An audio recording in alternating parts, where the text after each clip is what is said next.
How you going? Thanks for coming in. How you doing? Good, thank you. What's your first reflection on Pittsburgh? Yeah, it's an amazing place. It definitely exceeded my expectations. Not that I had low ones, but coming in, there's nowhere really like this back home. So as you sort of can see with the facilities, it's it's a special place. How did the process start where Pitt became interested, you became interested in Pitt? Of course, yeah. So through my program back home, Pro Kick Australia, which obviously you guys would probably be familiar with Kirk, going through the same program. Basically started there about 2 years ago and just obviously began the process of learning how to punt American style and sort of facilitated the transition through them. And then Pitt reached out, sort of went from there. So, what did you like?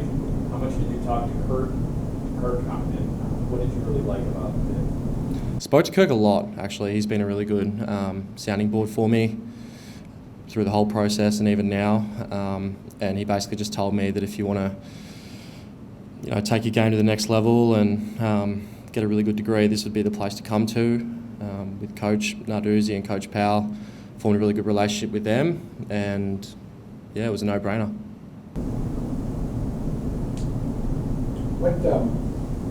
What other schools were you considering before you decided to come in? Yeah, so with our program back home, we don't really sort of have the same process as recruits have here. We don't really source other alternative possible options. It's sort of speak to one school, hopefully that works out. If that works out, then obviously we take the offer straight away. So I didn't speak to anyone other than Pitt. Purpose training here now, and for the NFL, you guys bounce off each other, you mad, you hang out, or is it like Iron the League or something? No, I bug him a lot. Yeah, we've been hanging out a lot. So he's been really good. Just even learning just little things that you sort of don't learn off coaches back home. It's really good to learn new things about your game through someone that's obviously been through the process. So he's been great, and yeah, I'm sure he's going to do special things going forward as well.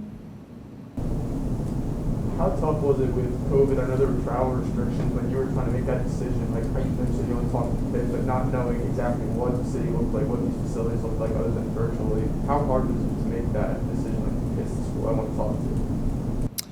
It wasn't a very difficult decision per se. I think it was more difficult the process of trying to better myself with actual punting and what I do best back home, because we only had certain limitations about how often we could go outside and things like that. So from that aspect, it was difficult. But in terms of deciding whether to come here or not, it was as soon as I found out that I was fortunate enough to get an offer, I took it straight away. So yeah, it wasn't difficult at all.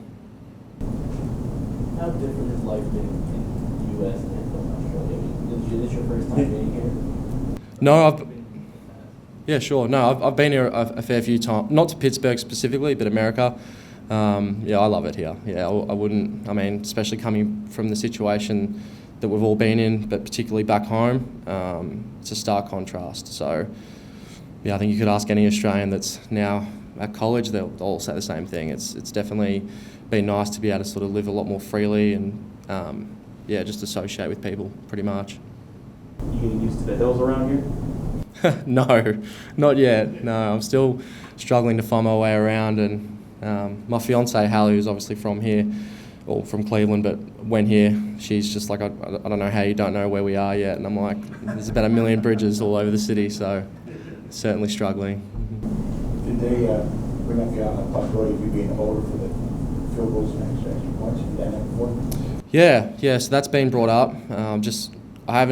Back home, I hadn't received a live snap off a long snapper until obviously I was here. So that's been a new transition of sort of learning that, and it actually makes it a lot easier, I think, just because you're lower centre of gravity and it comes in a lot quicker. So I've definitely been refining my craft at that, and I intend to hopefully sort of fill that position as well. You have a background in Australian rules football like Kirk did? Yeah, so I've been playing Australian rules football since I was 5, so that was my game back home. I'm sure you guys are all aware that it's predominantly a kicking-based sport or a punting-based sport. That's sort of where I guess the natural skill of punting sort of came into it for me. There have been some Australian punters that have come to the States and physical, along with punting. Would you describe yourself that way? Absolutely, yeah. I mean, I don't want to have to lay a tackle because that means I'm not doing my job properly, but I would love to get involved at some point if it ended up being the case. I definitely pride myself on being physical. So. Yeah, throwing a pass on a big punt. You're interested in doing that? Yeah, Coach Powell did ask me if I could throw, and I was pretty brutally honest and said, not really. But I've definitely, even being around and watching, Keaton and Nick and those sort of boys throw, it's weird how much you pick up when you actually see it in person. So I feel like I'm starting to get, obviously not on their level, but starting to get better with that skill. And I don't want to be basically lacking in any area. If I need to be called upon to do a job, I want to be able to do it. Any final for Sam? Sam, thank you very much. Cool. Thanks for coming, guys. Thank you.